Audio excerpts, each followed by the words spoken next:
अस्सलाम वालेकुम दोस्तों, मेरा नाम डॉक्टर अली असगर है और आज की इस वीडियो में हम डिस्कस करने जा रहे हैं summary plus past paper of hydrocarbon.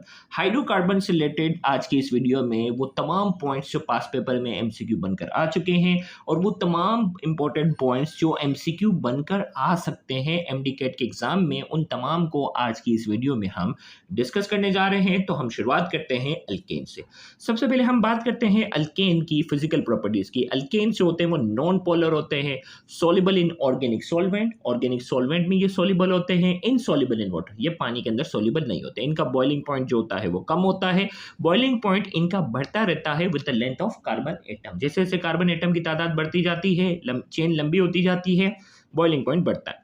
इसी तरीके से बॉइलिंग पॉइंट जो है वो स्ट्रेट चेन का जो बॉइलिंग पॉइंट होता है वो ब्रांच चेन के मुकाबले में ज्यादा होता है। अल्केन के जो फर्स्ट 4 मेंबर्स हैं, जिसमें कार्बन 1 2 3 4 तक होते हैं, वो गैसेस होते हैं। कार्बन 5 से लेकर 17 तक इनके जो हैं वो लिक्विड होते हैं और 17 से ज्यादा कार्बन जिनके होते हैं वो वैक्सी सॉलिड होते हैं। अब हम बात करते हैं स्ट्रक्चर ऑफ इथेन। इथेन का फॉर्मूला C2H6 है, sp3 हाइब्रिडाइजेशन होती है, बॉन्ड एंगल 109.5 डिग्री होता है, टेट्राहेड्रल शेप होती है, कार्बन कार्बन के दरमियान सिंगल बॉन्ड होता है और इसकी बॉन्ड लेंथ याद रखनी है 1.54 एंगस्ट्रॉम। ये सारे एमसीक्यू के फेवरेट पॉइंट है। स्ट्रक्चर ऑफ साइक्लोअल्केन की बात करेंगे तो इसमें जो है वो साइक्लोप्रोपेन की अगर हम बात करते हैं वो सबसे स्मॉलेस्ट और सिंपलेस्ट साइक्लोअल्केन है। उसमें इंटरनल एंगल जो होता है वो 60 डिग्री होता है। अल्केन की रिएक्टिविटी की बात करेंगे तो ये रिएक्टिविटी इनकी कम होती है। वजह ये होती है कि कार्बन कार्बन के दरमियान जो बॉन्ड होता है वो सिग्मा बॉन्ड होता है, वो काफी स्ट्रॉन्गर होता है। उसको तोड़ने के लिए बॉन्ड एनर्जी काफी ज्यादा चाहिए होती है। अल्केन का दूसरा नाम पैराफिन है। पैराफिन का मतलब जो है, पैरम मीन्स लिटल, अफिन मीन्स अफिनिटी। इनकी अफिनिटी कम होती है क्योंकि बॉन्ड इनका स्ट्रॉन्ग होता है, तो इनकी रिएक्टिविटी जो है वो कम होती है। कॉमन रिएक्शन इनके अंदर हेलोजिनेशन होते हैं, कंबंशन होते हैं, क्रैकिंग जो है, ये तो कॉमन जो है वो कॉमन रिएक्शंस हैं। हेलोजिनेशन में हेलोजन शामिल होगा, कंबंशन में जो है वो उसको ऑक्सीजन से रिएक्ट करवाया जाएगा, क्रैकिंग में एक लार्जर कंपाउंड को छोटे छोटे कंपाउंड में तोड़ा जाता है। रिएक्टिविटी ऑफ साइक्लोअल्केन की बात करेंगे, सिमिलर टू अल्केन, अल्केन जितनी होती है, except cyclopropane much more reactive due to bond angle strain in ring structure. Cyclopropane के अलावा जितने भी साइक्लोअल्केन है उनकी रिएक्टिविटी अल्केन जितनी ही होती है, ये बहुत ज्यादा रिएक्टिव होता है। अब हम बात करते हैं radical substitution reaction. Radical substitution reaction में क्या होता है कि हमारे पास जो है उसकी 2 टाइप है, होमोलाइटिक और हेट्रोलाइटिक। होमोलाइटिक में क्या होता है कि जब भी ये इनका बॉन्ड टूटता है तो दोनों जो इलेक्ट्रॉन होते हैं, जो कि इलेक्ट्रॉन जो होंगे वो दोनों इक्वली जो है वो डिस्ट्रीब्यूट होंगे, तो होमोलाइटिक फिशन होगा। हेट्रोलाइटिक में क्या होगा, कोई भी एक जो होगा एटम जो होगा वो दोनों इलेक्ट्रॉन ले जाएगा, उसके ऊपर नेगेटिव चार्ज आएगा, और जिसके पास कोई इलेक्ट्रॉन नहीं आएगा उसके ऊपर पॉजिटिव चार्ज आएगा। सेम यहाँ पर ये है कि ए के ऊपर ए ने दोनों इलेक्ट्रॉन ले लिए, यहाँ बी ने दोनों ले लिए, तो दोनों पॉसिबिलिटी है। फ्री रेडिकल सब्स्टिट्यूशन रिएक्शन की अगर हम बात करते हैं, reaction between methane and chlorine. अब सबसे पहले चेन इनिशिएशन, ये रेडिकल रिएक्शन शुरू कैसे होता है, अल्ट्रावायलेट लाइट जो होती है वो क्लोरीन एटम का जो बॉन्ड होता है उसको तोड़ती है, जिसकी वजह से इसके पास जो है वो अनपेयर्ड इलेक्ट्रॉन आ जाता है और ये बन जाता है रेडिकल, जो कि हाईली रिएक्टिव होता है। ये रेडिकल जो होता है वो मीथेन के मॉलिक्यूल पर क्या करता है, अटैक करता है, हाइड्रोक्लोरिक एसिड बनता है और मीथेन फ्री रेडिकल बनता है। ये मीथेन फ्री रेडिकल जो होता है वो दूसरे क्लोरीन के एटम के ऊपर रिएक्ट करता है और मिथाइल क्लोराइड बन जाता है और फिर क्लोरीन फ्री रेडिकल दोबारा बन जाता है।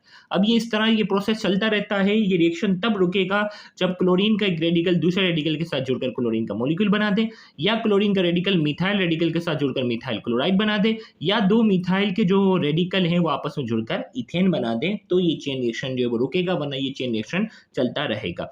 अब स्टेप्स ऑफ रिएक्शन की अगर हम बात करते हैं, मीथेन जो है वो क्लोरीन के साथ रिएक्ट करता है, इन the presence of sunlight methyl chloride बनता है और हाइड्रोजन क्लोराइड बन रहा है। अगले स्टेप में जो है वो मिथाइल क्लोराइड के साथ मजीद क्लोरीन रिएक्ट कर रहा है और इसके साथ जो है वो डाइक्लोरोमीथेन बन रहा है, फिर डाइक्लोरोमीथेन के साथ मजीद क्लोरीन रिएक्ट कर रहा है, क्लोरोफॉर्म बनता है और क्लोरोफॉर्म के साथ मजीद क्लोरीन रिएक्ट कर रहा है तो टेट्राक्लोरोमीथेन बनता है। अल्कीन की अगर हम बात करते हैं, अल्कीन को ऑयलीफिन्स भी कहते हैं। लैटिन वर्ड में ओलियम इसका मतलब होता है ऑयल।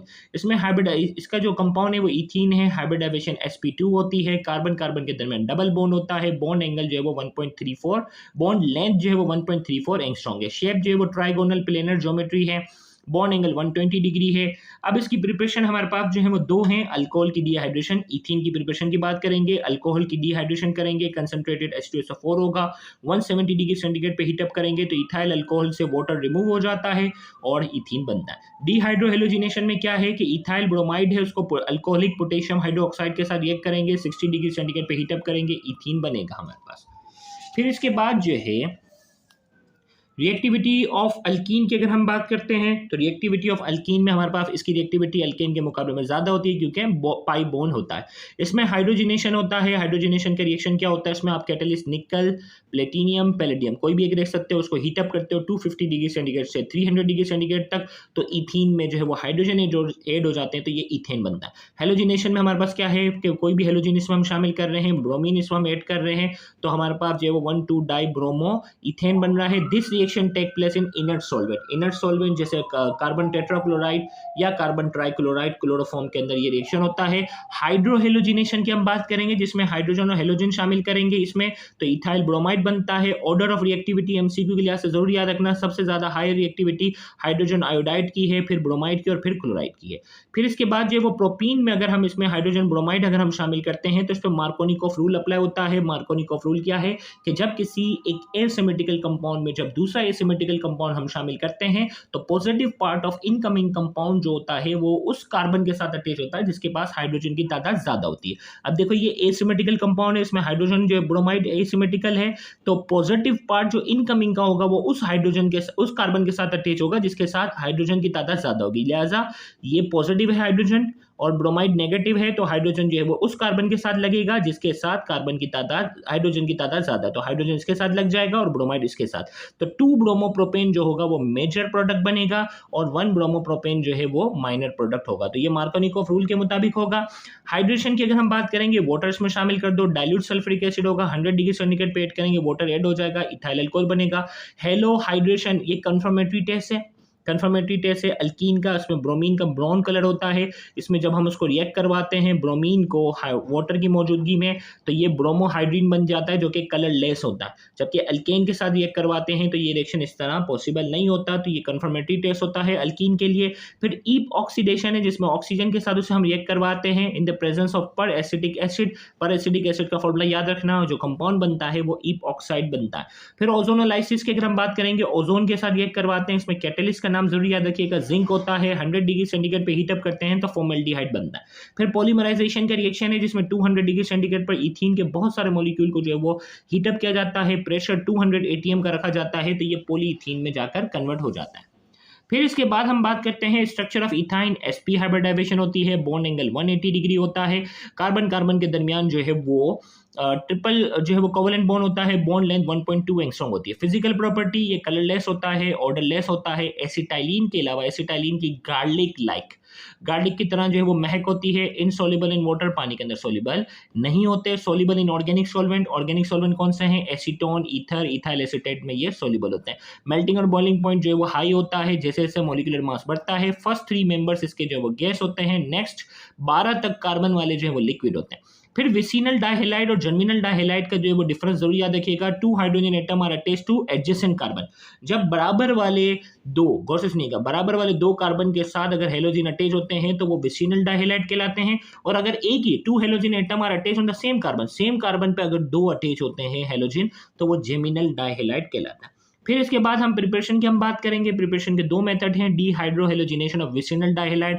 विसिनल डाइहेलाइड आपको पता है बराबर वाले उसके होना चाहिए। विसिनल डाइहेलाइड की डीहाइड्रोहेलोजिनेशन करवाते हैं in the presence of alcoholic potassium hydroxide, तो ये जो है वो पोटेशियम ब्रोमाइड और वाटर जो है वो अलग हो जाता है और ये इथाइन बन जाता है। डीहेलोजिनेशन ऑफ टेट्राहेलाइड की डीहेलोजिनेशन करेंगे तो जिंक, जब भी डीहेलोजिनेशन करना है जिंक, जब भी डीहाइड्रोहेलोजिनेशन करना है अल्कोहलिक पोटेशियम हाइड्रोक्साइड, ये 2 याद रखिएगा। तो जिंक के साथ करते हैं तो ये चारों ब्रोमाइड हेलोजन को ले जाता है और इथाइन बनता है। फिर इसके बाद जो है वो hydrocarbon containing a triple bond on the terminal carbon पर जो ट्रिपल बॉन्ड होता है जिसमें ethyne, 1 propyne, 1 butyne are characterise weak acid, उनको वीक एसिड जो है वो कंसीडर करते हैं। इसमें अब इथेन है, इथेन sp3 हाइब्रिडाइजेशन होती है, इसमें s कैरेक्टर 25% होता है और p कैरेक्टर 75 है क्योंकि p3 है ना। और इथीन में जो है वो क्या है, s कैरेक्टर 33% है, इथाइन में s कैरेक्टर 50-50 क्योंकि एक s है और एक p है। पीके वैल्यू याद रखनी है, पीके वैल्यू इथेन की नहीं है, पीके वैल्यू जो है वो एसिडिक प्रॉपर्टी को शो कर रहे होते हैं। पीके वैल्यू इथीन की 44 है और इथाइन की 25 है। फिर इसके बाद दो रिएक्शन हमारे पास है, इथाइन को सिल्वर नाइट्राइड के साथ रिएक्ट करवाते हैं in the presence of ammonia, silver acetylide बनता है जो कि व्हाइट कलर की प्रेसिपिटेट बनती है, और उसको कॉपर क्लोराइड के साथ रिएक्ट करवाते हैं तो कॉपर एसिटाइलाइड बनता है और ये रेड कलर की पीपीटी होती है। Reactivity of alkyne towards electrophilic reaction is relatively less than that of alkyne. Alkyne की जो रिएक्टिविटी इलेक्ट्रोफिलिक रिएजेंट की प्रॉपर्टी है वो अल्कीन के मुकाबले में थोड़ी सी कम होती है। और इसकी अगर हम बात करते हैं एडिशन रिएक्शन की, तो हाइड्रोजन इसमें ऐड कर रहे हैं, इसमें कैटलिस्ट निकल, प्लेटिनियम, पैलेडियम कुछ भी आप इसमें रख सकते हैं, इन तीनों में से कोई भी एक 250 डिग्री सेंटीग्रेड पे हीटअप करते हैं तो इथीन में कन्वर्ट होता है, फिर इसमें मजीद इसको हीटअप करते हैं तो ये इथेन में कन्वर्ट होता है। तो यहाँ तक ये इसका पहला पार्ट था। इंशाल्लाह नेक्स्ट पार्ट में जो है वो इसी के आगे कंटिन्यूशन हम करने जाएंगे, तो उसको भी देखना मत भूलिएगा। Thank you very much. अल्लाह हाफ़िज़।